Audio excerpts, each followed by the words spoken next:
You want to remember who you are, but go forward, have a vision. You want to be that trailblazer.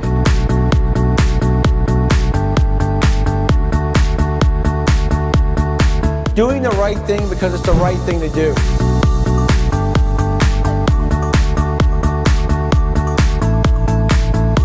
It's what you do when no one's watching that counts.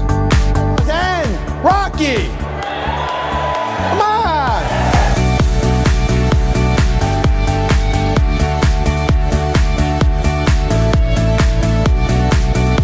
Think like a customer, feel like a valued individual, but act like an owner.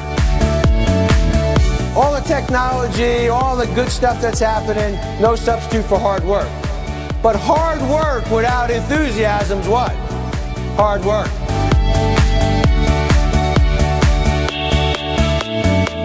At this point now, you have to establish what we won't compromise.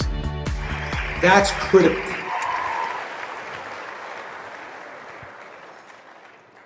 You know, they say the TV camera adds pounds, but in this case, it adds more to the mustache than I originally thought.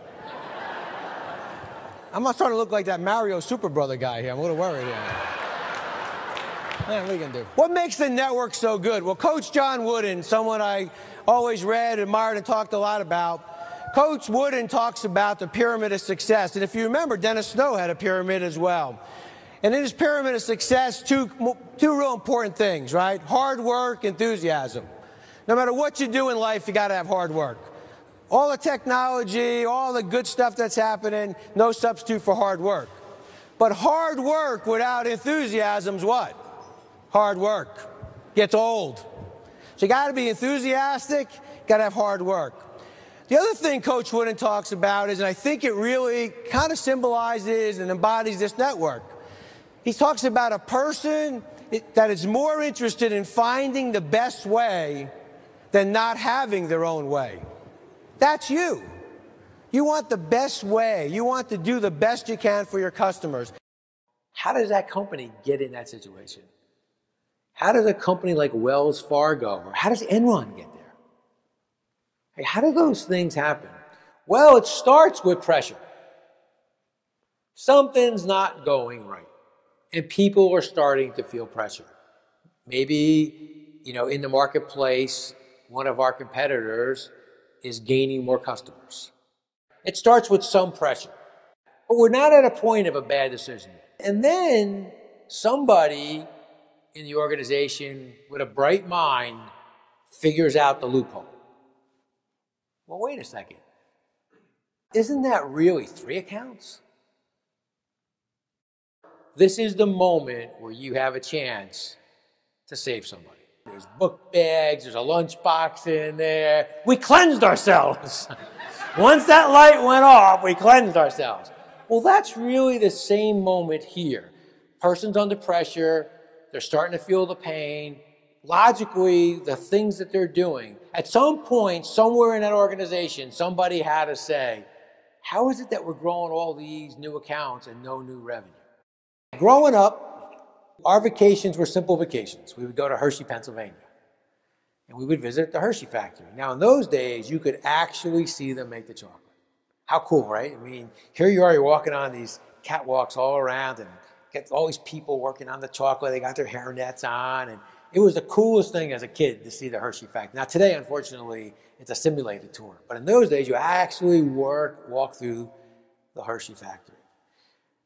Years later, I'm walking through one of my facilities, and I stopped dead in my tracks, and I realized, you know what? That Hershey factory was important for a second thing. I thought about how much confidence Hershey had to have in their people, that their customers were walking through that Hershey factory all the time. And I looked around my facility, and I wondered, if my customers walked in here at any time unannounced, would they ever ship a package again?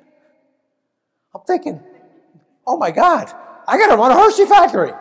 So from that day forward, I challenged myself and all my people to run a Hershey factory. Your customers can come in at any time and be proud to do business with you. They saw how you produced the product, how you produced their product, how you handled their product, how you took care of their product, regardless of what that product is. Would they ever ship again, or would they ever engage with you again? And so I challenge all of you, run your Hershey factory. And Joe's waving, and my friend said, I got to tell you, Joe, I don't think he knows it. Joe says, look, if I go up and he recognizes me, will you believe I know the Pope? My friend says, absolutely. So Joe walks up, the Pope turns around, "Mon on to me, Joe Scaffone's here." Hugs him. With that, there's a big commotion in the crowd. My friend fainted. They run over. What happened? He goes, hey, look, I was impressed when the Pope knew you. When the guy next to me said, who's that next to Joe Scaffone? I couldn't believe it. So, who's Joe Scaffone? Joe Scaffone is that person that knows their people. Joe Scaffone is the person who knows their customers. Joe Scaffone is a person who cares about their customers. Joe Scaffone is that person that says, regardless of what's right or wrong or what I think or happy, sad, I'm going to do the right thing. Joe Scaffone says, I put my customers first. Joe Scaffone's the guy that says, when my problem becomes the customer's problem, they leave. It's so important that we as leaders never make that compromise, that people see that that's important to us, that we'd rather take the hard way and the tough road than take the easy way and make a compromise. And so this concept of balanced leadership, think like a customer, feel like a valued individual, but act like an owner. And if you can make your decisions in the context of those three constituents, you make good decisions, you make better decisions, and all three get represented. Well, the first thing is, who's the customer? Some say, well, it's the person walking in who wants breakfast.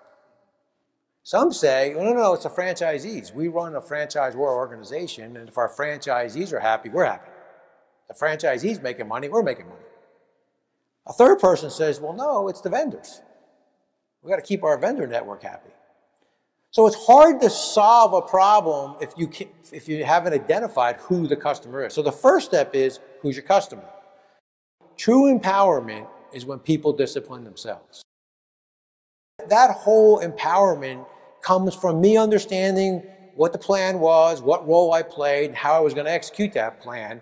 And when I didn't, then I'm going back saying, hey, I got to try this, I got to do this differently, this isn't what I want. So that's how people feel like valued individuals. I know the role I play, I know what part I take, and how I'm going to execute that and be part of it.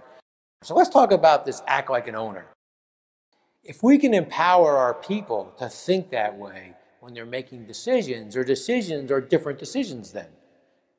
Because you would say to them in the course of a conversation, if you owned this business, would you do this? If this was your company, would you do this? Hey, if this was your candy store, would you do this? It changes the thought process. The first 100 years of a company does not guarantee the second 100 years. You got to remember that. That is so important. So Woolworths starts as a company 1879. On the 100-year anniversary, there's no longer a Woolworths. Now, in 1963, just because a couple of people asked me the Foot Locker example, in 1963, Woolworths bought Kenny's Shoes. Kenny's Shoes became Foot Locker. Today, the old Woolworths is Foot Locker. But why is that important?